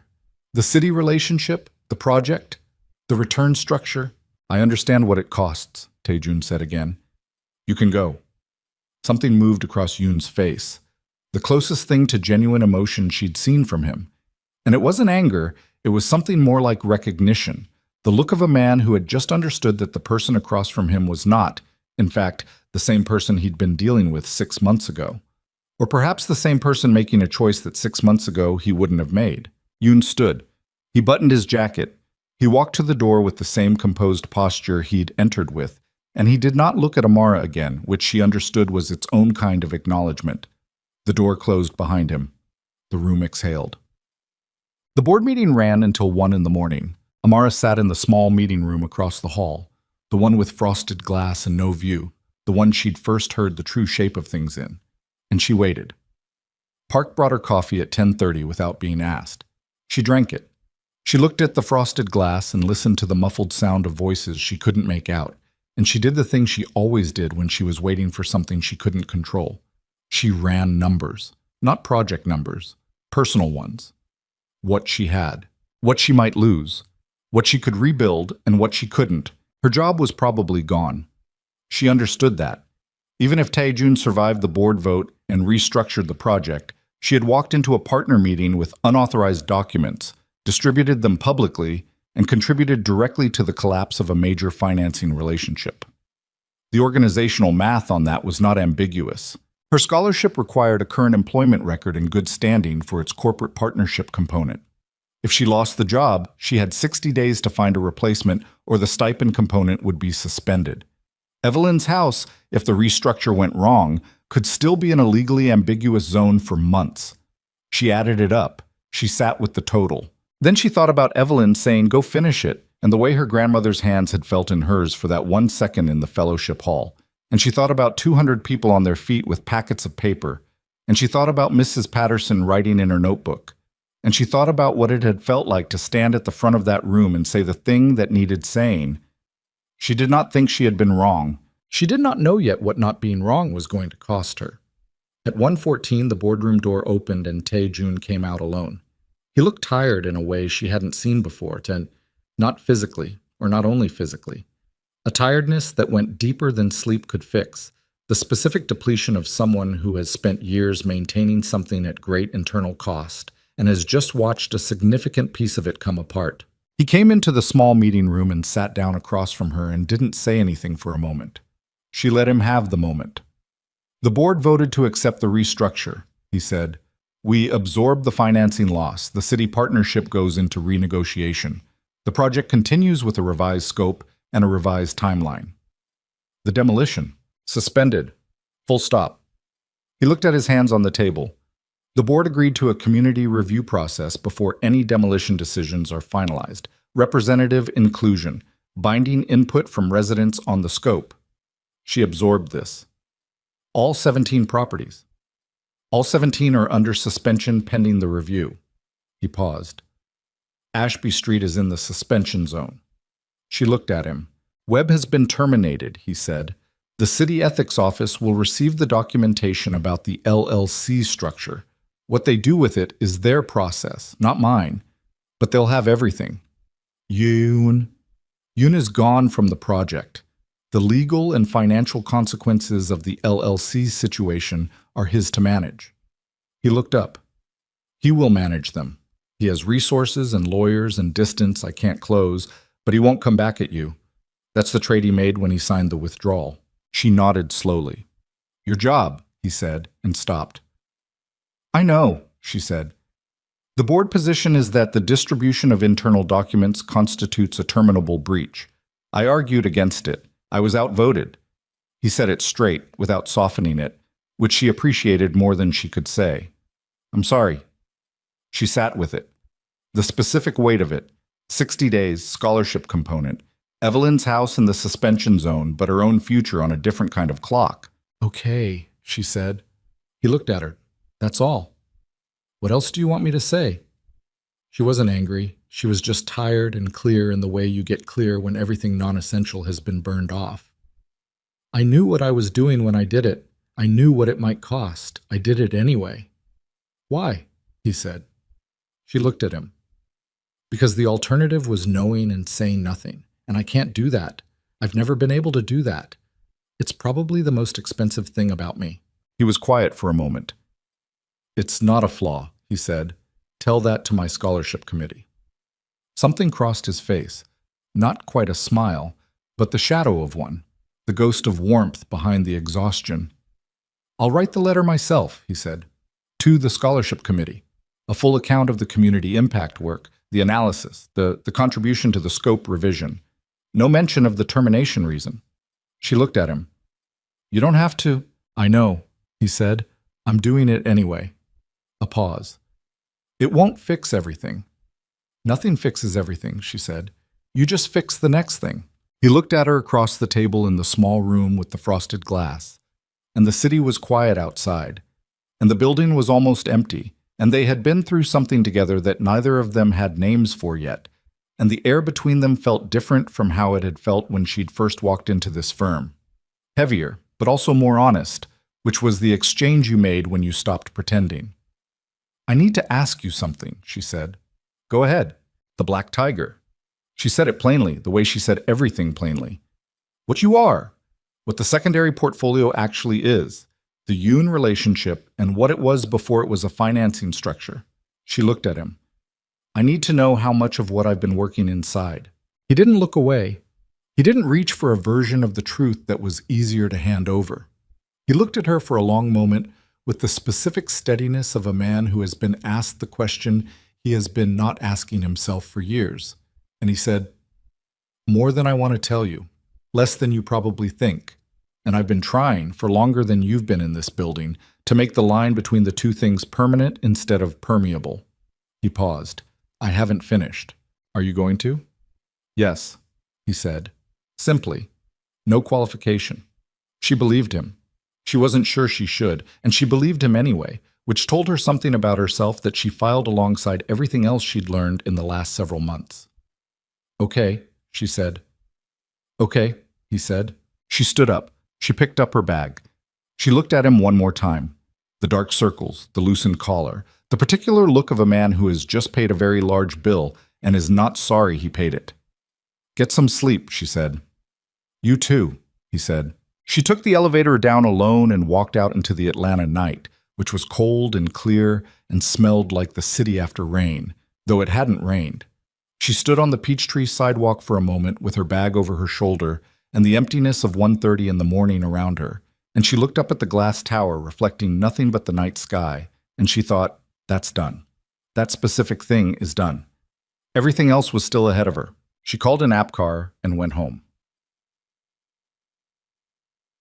The months that followed were not gentle and they were not cinematic.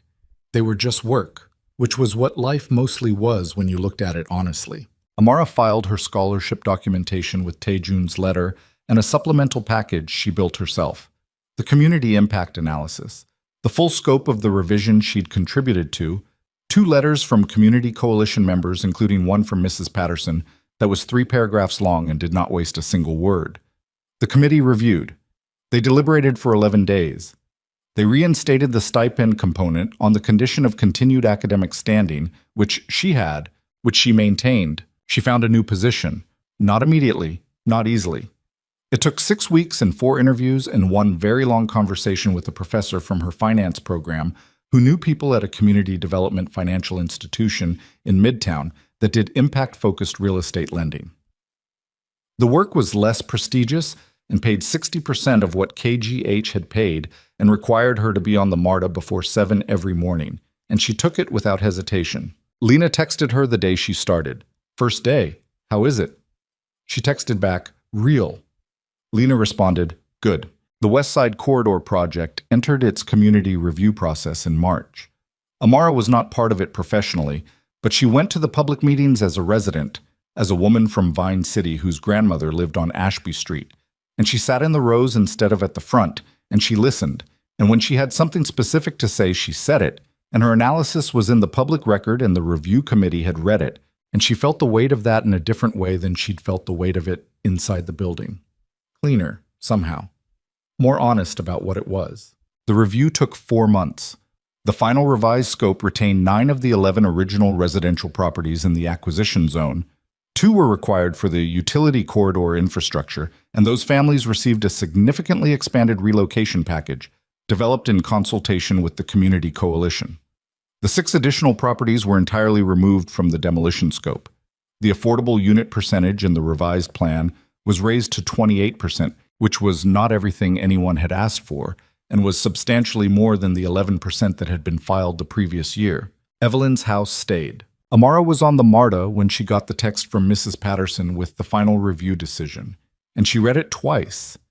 And then she looked out the window at the city moving past and let herself have 30 seconds of something she didn't usually allow herself.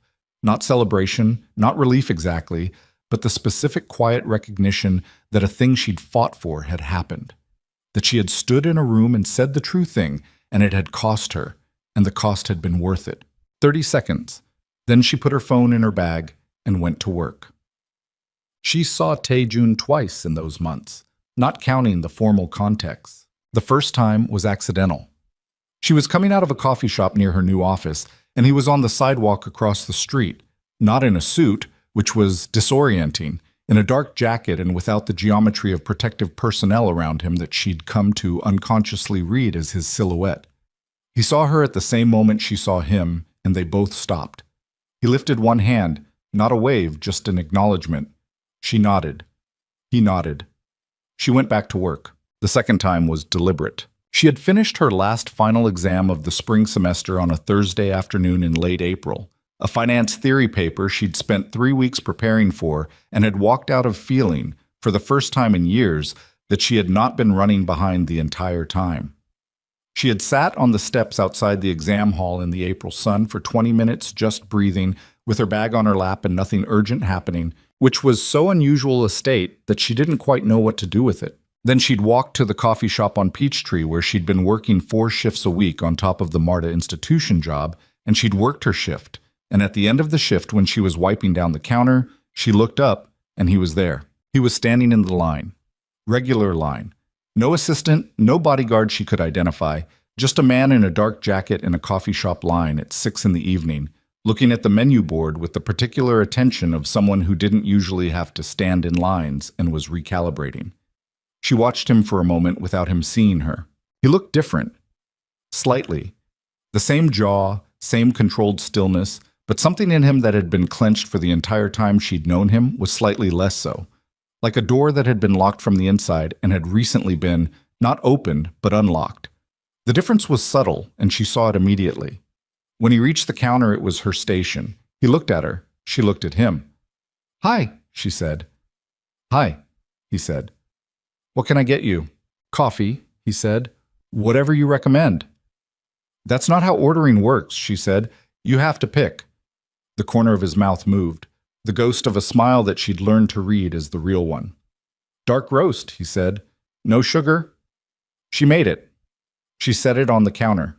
He paid with his phone, which worked this time, and she noted that without comment, and he noted her noting it, and neither of them said anything about it. He moved to the pickup end of the counter, but didn't leave. He stood there with the coffee in his hand and looked at her with an expression that had too many things in it to catalog efficiently. "The review passed," he said. "I know. The community fund is being capitalized next month, $12 million. The coalition will have independent governance of the allocation. I saw the press release. I structured it so the fund survives any future change in the project's ownership," he said. "It's held by the city trust, not by the firm." She looked at him. "You didn't have to do that." "No," he said. She wiped the counter. Someone came up behind him and she took that order and made that drink, and when she looked back he was still there, holding his coffee, watching her work with that quality of attention he'd always had, the kind that felt like being genuinely seen rather than assessed, which was a distinction she'd spent a long time learning to trust. When the brief rush passed, she came back to his end of the counter. "I've been looking for excuses to come here for 2 months, he said, without preamble, without the controlled flatness he used when he was managing how much he was revealing. She looked at him for a moment. "That's not a very efficient use of your time." No, he said. You could have just come. I know, he said. I wasn't sure you'd want me to. She considered this. The honesty of it. The specific vulnerability of a man who did not do vulnerability and had done it anyway, standing at a coffee shop counter in April with a dark roast he hadn't needed to come here for. I have 40 minutes left in my shift, she said. I'll wait, he said. He sat at the small table near the window, the one that faced the street, where the late April light came in at an angle that made the ordinary things look slightly more considered than they were. He drank his coffee slowly. He watched the street. Occasionally he looked at her, and she occasionally looked back, and neither of them made anything of it, which was somehow the most honest exchange they'd had. At 6:53 she untied her apron and got her bag and walked to the table. He stood when she approached, which she knew by now was just how he was, a formality so habitual it had become genuine. They walked out onto Peachtree together. The April evening was warm and the city was doing its ordinary evening thing, people moving in every direction with the specific energy of a Thursday when the work week is almost over. Buses and cars, and the distant sound of something happening on a stage somewhere that she couldn't identify. They walked for half the block without saying anything. The scholarship is secure, she said. I know, they told me when I filed the letter. You followed up? Yes. She looked at the sidewalk in front of her. You didn't have to do that either. Amara.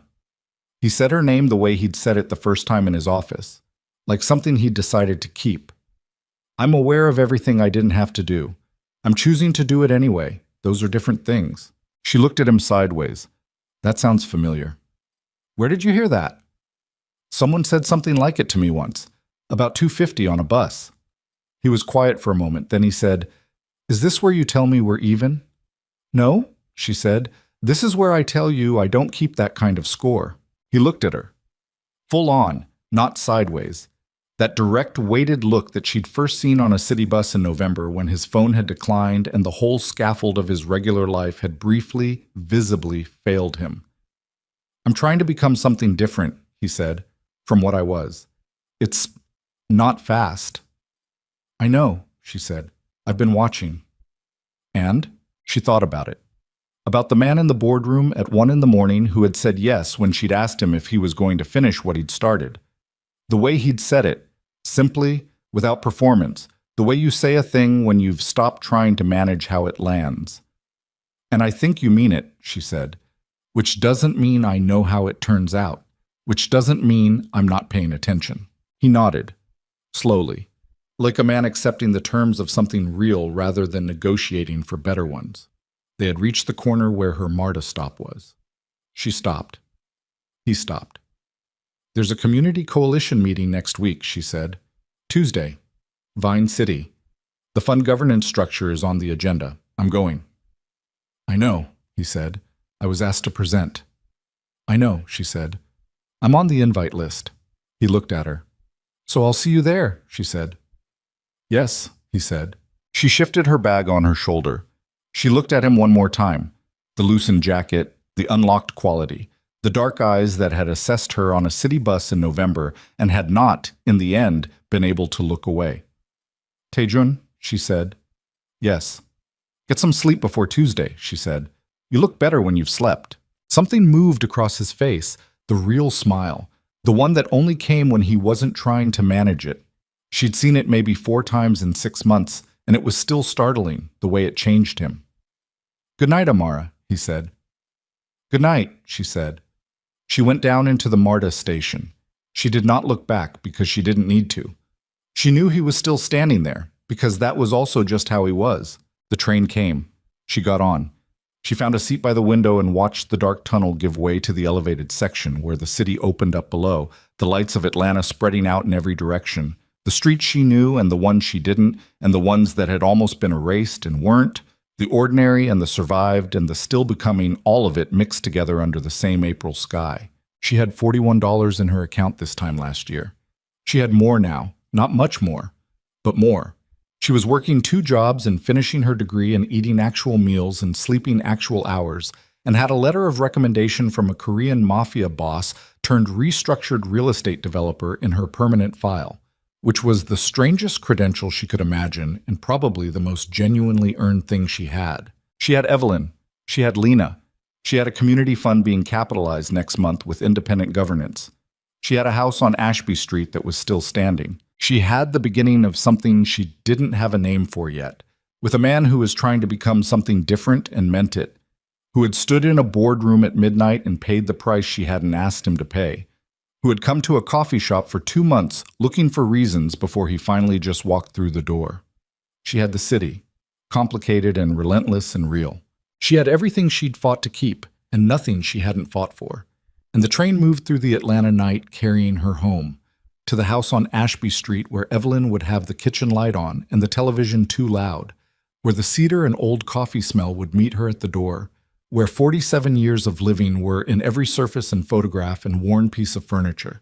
She had $2.50 worth of beginning. The rest of it she'd built herself. And it was enough. It was more than enough. It was everything.